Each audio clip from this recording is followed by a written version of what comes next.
बिस्मिल्लाहिर्रहमानिर्रहीम। अस्सलाम वालेकुम नाज़रीन, आप यूट्यूब चैनल देख रहे हैं। मैं इमरान ख़ान हूँ। इस्लामाबाद की कोसार मार्केट के अंदर एक अफसोसनाक वाक़या हुआ है और उसके रीज़न भी आपको जानने चाहिए ना। ख्वाजा साद रफ़ीक और हनीफ़ अब्बासी वहाँ पे खाना खाने के लिए गए। ख़वातीन ने उनको देख कर नारेबाजी की और धांधली का शोर मचाया, वोट चोर उनको कहा।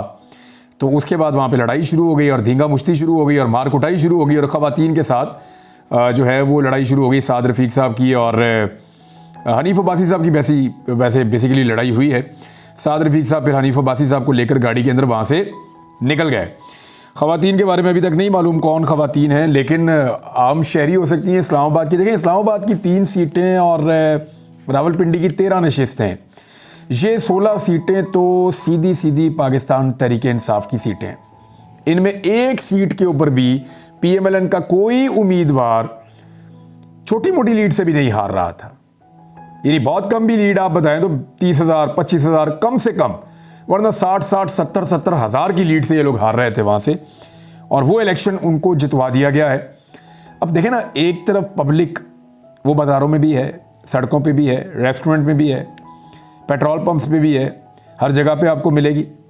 और उस पब्लिक को पता है कि हमने वोट डाला था किसी और को, इनको ज़बरदस्ती जिता दिया गया है, तो वो आपको देख कर फिर रिएक्ट करेंगे। जमहूरियत तो यही है ना कि जिसका वोट है वो उसी का गिना जाए। अब जब ज़बरदस्ती लोगों को मुसल्लत किया जाएगा, जब ज़बरदस्ती लोगों को लाकर उनकी हुकूमत बनाई जाएगी, तो जो आम पब्लिक है वो बेचारी रिएक्शन देने के अलावा कुछ और नहीं कर सकती। तो ये अफसोसनाक वाक़या है। ऐसे वाक़यात नहीं होने चाहिए, लेकिन इन वाक़यात को रोकने का जो सबसे आसान और बेसिक तरीका है वो क्या है? वो ये है कि लोगों ने जिसको वोट दिया उसकी जीत का नोटिफिकेशन जारी कर दिया जाए। सादा चीज़ ये है, इसके अलावा दूसरा हल कोई नहीं है। अच्छा जी, ब्यूरोक्रेसी का एक बड़ा इम्तिहान शुरू हो गया है और जो ROs बने थे, जो लोग प्रिजाइडिंग ऑफिसर्स बने थे, उनके ऊपर बहुत ज़्यादा दबाव है। कुछ प्रिजाइडिंग ऑफिसर्स ने मेरे साथ रब्ता किया 2-3 शहरों से। वो कह रहे हैं जी, हम आपको बताना चाहते हैं कि हमसे क्या काम लिया गया और किस तरीके से लिया गया और ये धांधली किस तरह हुई है। अब लोग आगे बढ़ के बता रहे हैं, ROs जो हैं वो भी छुपते छुपाते कहीं ना कहीं इन्फॉर्मेशन लीक कर रहे हैं, बता रहे हैं कि उनके ऊपर कितना दबाव था और किस तरह दबाव था। अब ये मामला दबने वाला है नहीं, ये जहां ख़त्म होगा नहीं, क्योंकि इससे पहले निज़ाम को इतने गंदे और नंगे तरीके से कभी इस्तेमाल नहीं किया गया जैसे अब इस्तेमाल किया गया है। पाकिस्तान में सोशल मीडिया, ख़ास तौर पर ट्विटर बंद है और उस ट्विटर को वज़ीर-ए-आज़म पाकिस्तान इस्तेमाल करता है VPN लगा के। अंदाज़ा कीजिए आप, हुकूमत ट्विटर को बंद करती है और ट्विटर को इस्तेमाल करता है पाकिस्तान का वज़ीर-ए-आज़म। और कैसे करता है? VPN लगा के। यहाँ से आप अंदाज़ा कर लीजिए ये आज़ादी इज़हार राय है पाकिस्तान में। और जो कम्युनिटी नोट्स वाला मामला है वो इनके गले पड़ा हुआ है। पहले झूठ बोल देते हैं, झूठ लिख देते हैं, फिर वो झूठ पकड़ा जाता है और ट्विटर जो है वो उसको आइडेंटिफाई करके छोड़ देता है। ये एक अजीबोगरीब चीज़ आ गई है ट्विटर पे। यानी आपने झूठ बोला, आपने गलत बयानी की, लोगों ने रिपोर्ट किया, ट्विटर ने हक़ाइक़ चेक किए और उसकी रोशनी में वहाँ पे एक कम्युनिटी नोट लिख दिया कि जी ये बंदा झूठ बोल रहा है, ये वाली बात ऐसे नहीं है, ये बात एक्चुअली ऐसे है। तो मरियम औरंगज़ेब के साथ और काकड़ साहब के साथ, दोनों के साथ ये हुआ है। मरियम औरंगज़ेब साहबा ने जो है वो इसको बदल के तो ये कहने की कोशिश की कि निब दे वलिद, बट ये एक्चुअली ये था नहीं। ये एक्चुअली जो है वो उन्होंने कहा था कि सर कलम कर दिया जाए, यानी सर उतार दिया जाए। मरियम औरंगज़ेब ने एक्चुअली ये कहा था, फिर ट्विटर ने उसकी तस्दीक की है। जिस तरह काकड़ साहब ने तारीफ़ की इलेक्शन की और उसके पूरे प्रोसेस की, उसके बाद ट्विटर ने तस्दीक की है कि ज़्यादातर तो इलेक्शन में रिगिंग हुई है, बेईमानी हुई है। तो कम्युनिटी नोट के अंदर उन्होंने वहाँ पे भी लिख दिया। अब ब्यूरोक्रेसी के लिए प्रॉब्लम ये है कि समाजी दबाव बढ़ता जा रहा है। यानी मैं सिद्दीक जान की एक यहाँ पे ट्वीट है, उसको आपको मैं कोट करके पढ़ के सुना देता हूँ। उसने बहुत अच्छा एक्सप्लेन किया है इस सारे मामले को।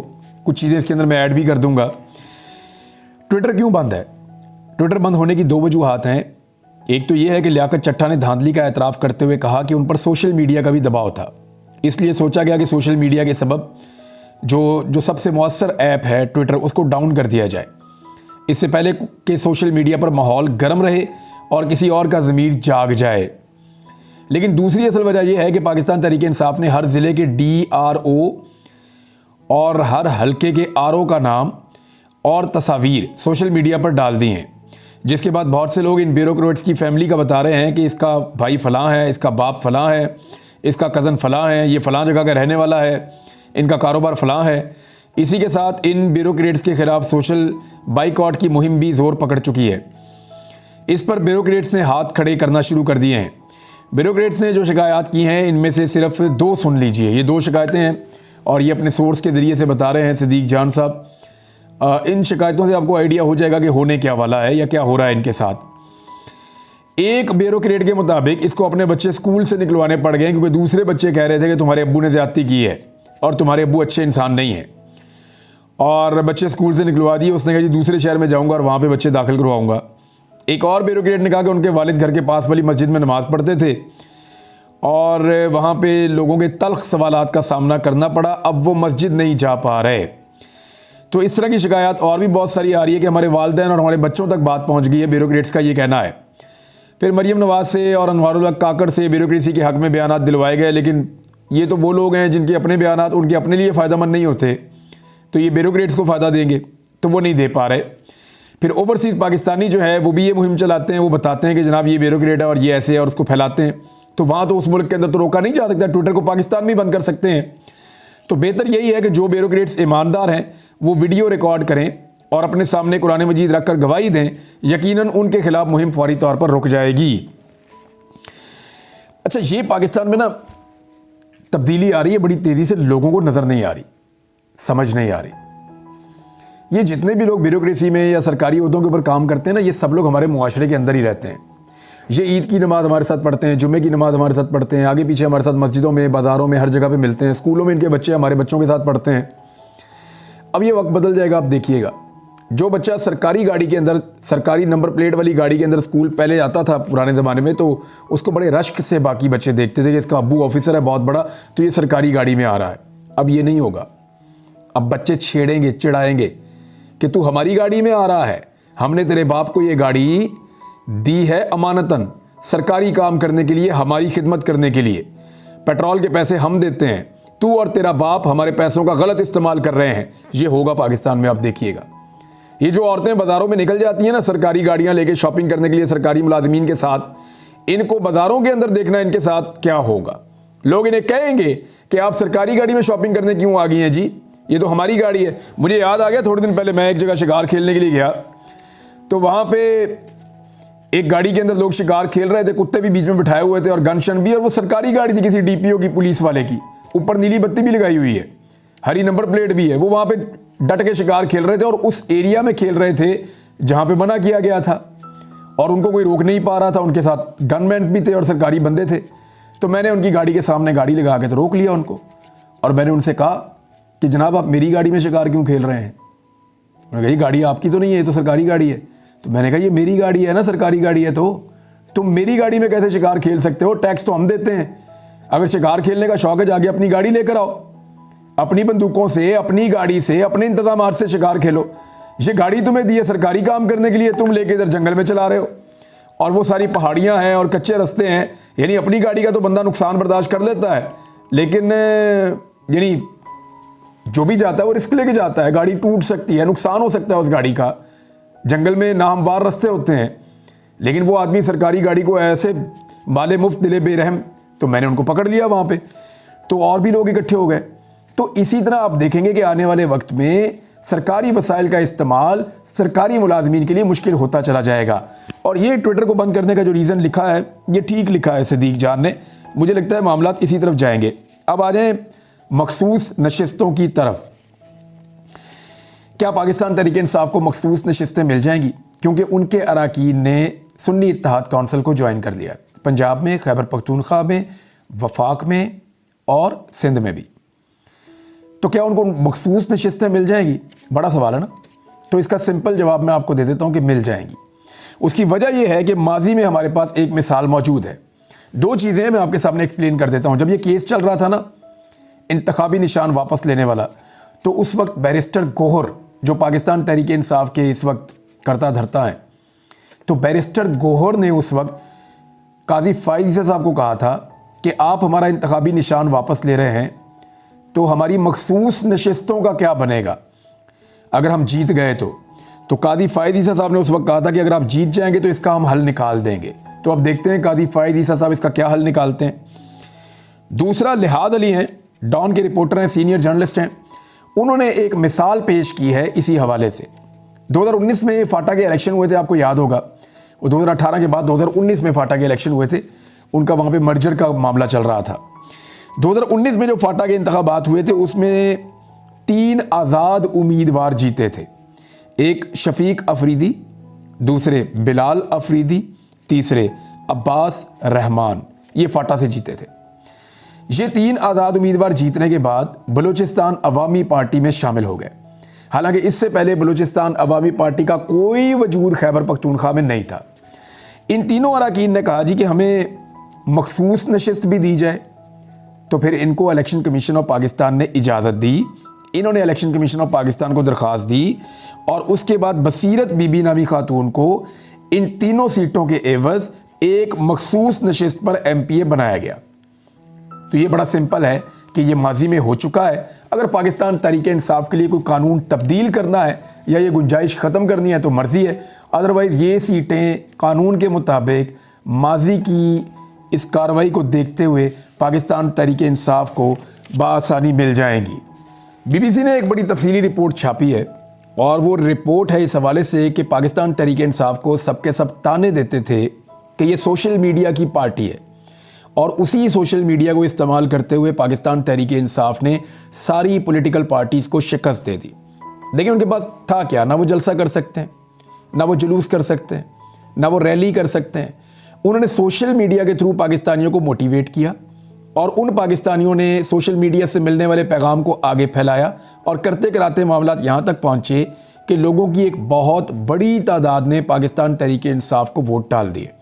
और पाकिस्तान तहरीक-ए-इंसाफ को डलने वाले वोट इलेक्शन गुजरने के 11 दिन हो गए हैं ऑलमोस्ट, अभी तक काबू नहीं आ रहे। अभी तक जो है वो जाली वोटों की कहानियाँ सामने आ रही हैं, जाली फार्म 45 की कहानियाँ सामने आ रही हैं, अभी तक वोट ज़ाया करने की कहानियाँ सामने आ रही हैं। लेकिन ये सारे मामला आगे जाके खुल सकते हैं, इनके ऊपर इंसाफ हो सकता है अगर अदलिया चाहे तो, वरना यहाँ पे ऐसी मिसालें मौजूद हैं कि 5-5 साल गुजर गए और जिस उम्मीदवार ने केस किया था ट्रिब्यूनल में उसको 5 साल बाद भी इंसाफ नहीं मिला। जैसा कि मैंने आपको कल एक वीलॉग में बताया कि शेख वक्कास अकरम के साथ क्या हुआ था। 5 साल तक कोशिश की लेकिन सीट वापस नहीं मिली। 5 साल बाद इलेक्शन लड़ के दोबारा मेंबर कौमी असम्बली बन गए, लेकिन 5 साल सीट नहीं मिली। एक और बड़ी खबर ये है, और आज शायद इसके ऊपर कोई डेवलपमेंट हो जाए, नॉर्मली पाकिस्तान में होती नहीं है, कि गैर कानूनी गिरफ्तारियों के मामले पर तौहीन अदालत पर डिप्टी कमिश्नर इस्लामाबाद की गिरफ्तारी का हुक्म। शहरियार अफरीदी और शानदाना गुलजार को MPO ऑर्डर के तहत गिरफ्तार किया गया था और इस पे अदालत ने मना किया था। और अब मामला ये है कि डिप्टी कमिश्नर इरफान नवाज़ के वारंट गिरफ्तारी जारी कर दिए अदालत ने और कल सुबह 9 बजे अदालत में गिरफ्तार करके पेश करने का हुक्म दिया है। लेकिन क्योंकि निज़ाम किसी और तरफ चल रहा है, देखते हैं आज हाई कोर्ट के अंदर इंसाफ होता है या नहीं होता। मैं एक चीज़ और कहना चाहता हूँ, चंद दिन पहले मैंने एक रिमार्क्स दिए थे, मुझे सवालात किए थे सहाफ़ियों ने, तो वहाँ मैंने जवाबन 1-2 जुमले ऐसे बोले जो मुझे नहीं बोलने चाहिए थे। मेरे दोस्त हैं एहतशाम, उन्होंने इस पे मेरी निशानदेही की, बल्कि उन्होंने इसका तज़किरा किया, तो मुझे लगा कि उन्होंने ठीक कहा और सही मशवरा दिया है। मुझे वो नहीं कहना चाहिए था। मैंने ये कहा था मरीम नवाज़ के वज़ीर आला पंजाब बनने पे कि बेल्टें कस लो, आपकी वीडियोज़ आ सकती हैं। हाँ, मामला तो ऐसे ही है, लेकिन मुझे ये बात करनी नहीं चाहिए थी। अफसोसनाक है, मुझे अफसोस है जो बात मैंने की, और आइंदा मैं ज़रा ख्याल रखूँगा। थैंक यू एहतशाम, आपका भी बहुत शुक्रिया। पीपल्स पार्टी और PMLN की बातचीत चल रही है नाज़रीन, शराकत इक़्तिदार के हवाले से। और देखिए इनका ट्रैक रिकॉर्ड अगर आप दोनों जमातों का देखें ना, तो ये बातें बहुत बड़ी बड़ी करेंगे कि हम बाहर रहना चाहते हैं, हम हुकूमत का हिस्सा नहीं बनना चाहते, लेकिन एक्चुअली ये दोनों ये यकीन हासिल करना चाह रहे हैं कि अगर हम हुकूमत बना लेते हैं तो हमारी हुकूमत को 5 साल तक चलाया जाए, चाहे अवाम का जूस निकल जाए, चाहे पाकिस्तानियों का कचूमड़ निकल जाए, चाहे मईशत पूरी तरह तबाह हो जाए, हालात किसी भी नहज पर पहुंच जाएं, हमें गारंटी दी जाए कि हमें 5 साल तक इक़्तिदार में रहने दिया जाएगा बग़ैर मैंडेट के। अब ये जैसी इनको श्योरिटी मिल जाएगी तो ये दोनों जमातें वजारतें लेकर ढिठाई के साथ बैठ जाएंगी इक़्तिदार के अंदर। आप ये देख लीजिएगा। अभी तो ये कह रहे हैं कि हम ये नहीं लेना चाह रहे, वो नहीं लेना चाह रहे, हम हुकूमत का हिस्सा नहीं बनना चाह रहे, लेकिन मीटिंग्स के अंदर से जो रिपोर्ट होती हैं चीज़ें या जो मुख्तलिफ सहाफ़ती सोर्सेज से पता चलती हैं, वो तो ये कोई सदर बनना चाह रहा है, कोई स्पीकर कौमी असम्बली का ओहदा लेना चाह रहा है, कोई वजारतों के अंदर ख़ास वजारतें लेना चाह रहा है। सब के सब वो ओहदे लेना चाह रहे हैं जो आइनी ओहदे हैं, जिनके अंदर फ़ायदे मिलते हैं, जिनके अंदर प्रोटोकॉल्स मिलते हैं। जिन ओहदों का बहुत फ़ायदा होता है, और उन ओहदों की तरफ कोई नहीं जाना चाह रहा जहाँ पे जिम्मेदारियाँ हैं, जहाँ पे काम करना पड़ता है, जहाँ पे मुश्किलात का सामना करना पड़ता है और जहाँ पे ब्लेम अपने ऊपर लेना पड़ता है। और शहबाज शरीफ के साथ काम करने का तजर्बा पीडीएम की जमातों का कोई अच्छा नहीं रहा। उन्हें अंदाज़ा हो गया कि हमने एक ऐसे आदमी के साथ काम किया है जिसको हुकूमत का सर पाँव भी नहीं पता। लेकिन किसी सूबे का वज़ीर आला होना कोई बड़ी बात नहीं है। वफाक पैसे कमाता है, वो आपको पैसे देता है, आप पैसे खर्च करते हैं। सूबे का वज़ीर आला तो शाह खर्च होता है। लेकिन जब आपकी वफाकी हुकूमत बनती है तब आपको पता चलता है कि पैसे इकट्ठे भी करने हैं, दुनिया से डील भी करनी है, मुल्क की मईशत को भी चलाना है। और वहाँ शहबाज शरीफ साहब की कैपेसिटी क्या है वो हमने देख लिया। जो मईशत का हाल किया पीडीएम की जमातों ने, अगर इनको दोबारा इक़्तिदार के अंदर लाकर बिठा दिया गया, सदर पाकिस्तान ने इसके ऊपर बात की है बड़ी क्लियरली, मैं उसी के ऊपर इस व्लॉग का इख्तिताम कर देता हूँ। आरफ अलवी पहले तो बोल ही नहीं रहे थे बड़े लंबे अरसे से, फिर बड़ी हिम्मत करके उन्होंने बोला। जो जुमले उन्होंने बोले, जो ख़ास जुमले हैं वो मैं आपके सामने रख देता हूँ। उन्होंने मुखातिब करते हुए कहा कि आप एलीट हैं और कौन आपको हिला कर ये बताएगा, इन इलेक्शंस ने आपको हिलाया है, मैं उम्मीद करता हूँ कि आप हिले होंगे। लोगों ने आवाज़ मारकर चीख चीख कर कहा है कि तरजीहात दुरुस्त नहीं हैं। तरजीहात वो नहीं है जो ये हुकूमतें आप पर थोप रही हैं, तरजीहात वो हैं जो आवाम चाहती हैं। आपको लगता है कि इस ज़मीन के नीचे से तेल निकल आएगा और इन पॉलिसियों को चलाने से पाकिस्तान ठीक हो जाएगा? चलाने वाले लोग वो नहीं हैं। और कंटिन्यूटी कहाँ से आएगी?